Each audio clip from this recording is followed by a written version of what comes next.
Welcome to episode 432, Ryan Smith, 10 Lessons. This is an outline of episode 432, lesson 1 to lesson 5. This is an outline of episode 432, lesson 6 to lesson 10. Lesson number 1, the idea. Surveys used to take months. Professor Scott Smith's idea is it can now take hours. That's a 10,000x factor of improvement. The idea sprouted from his frustration in gathering research data.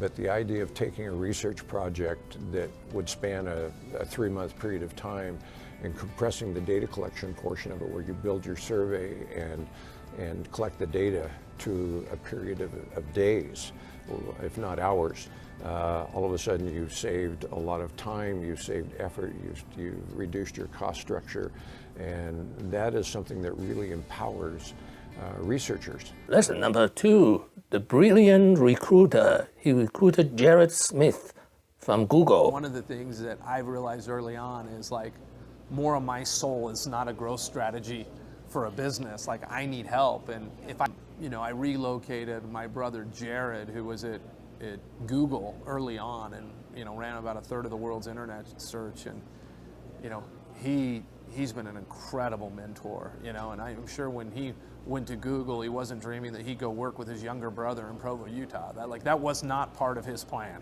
right? And I threw everything I had at him, for him to come back and work here. Lesson number 3, opportunistic. Probably the good thing I had in my head was there wasn't a picture of what things had to look like. If I think about myself today, I'm way less of an entrepreneur than I am opportunistic. And I would much rather be opportunistic than to be an entrepreneur. I know a lot of entrepreneurs who can never get out of their own way, and they're always inventing and tinkering, and they can never do anything or scale anything. Lesson number 4, the formula for innovation. Scrappy plus execution equal innovation. So I think the same thing that got us here is the same thing that's going to help us in the future. So I think there's a couple things. Number one is in tech, you've got to be pretty scrappy, right? Where you've got to be able to think of things in a way that people don't think of things. Or you've got to execute on what everyone thinks about way better than everyone else. And it's kind of one of those two things, right? And reality is most great innovations require both. Lesson number 5, the 3 stages of development, each one roughly 5 years. Stage 1, Stage 2, and Stage 3. In Stage 3, Ryan Smith began to accept venture capital. So when we first started, we were only targeting academics. So our goal was to have every academic institution, higher education institution in the world using Qualtrics. Lesson number 6, big idea has short lifespan, 3 years.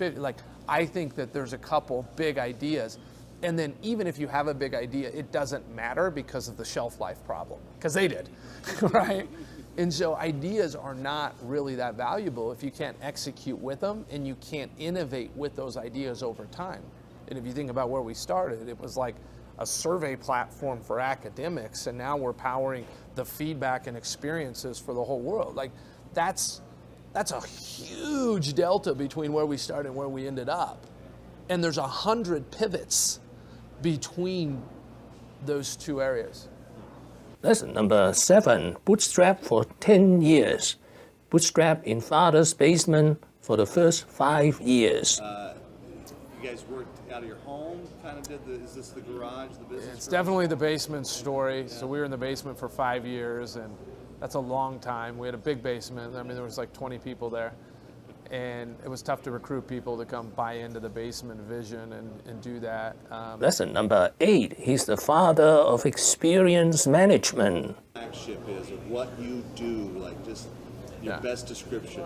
So we built a technology or a platform which people are able to go and log into and create. And what they can do is they can create programs to help them understand their experiences.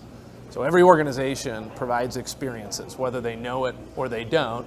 There's an experience that you're providing your employees, or experiences you're providing your customers, or anyone that uses your product. There's an experience, and What we're doing is we're helping companies close the experience gap, which is we think something's happening, but this is what's really happening. Lesson number 9, you don't know what you don't know. You know, a lot of the old word perfect folks, it was kind of interesting to study that, like what happened, what went well. I mean, they had the world by the tail, and what went wrong? 30 years later, like what have you gone to bed with every night that you wish would have been different?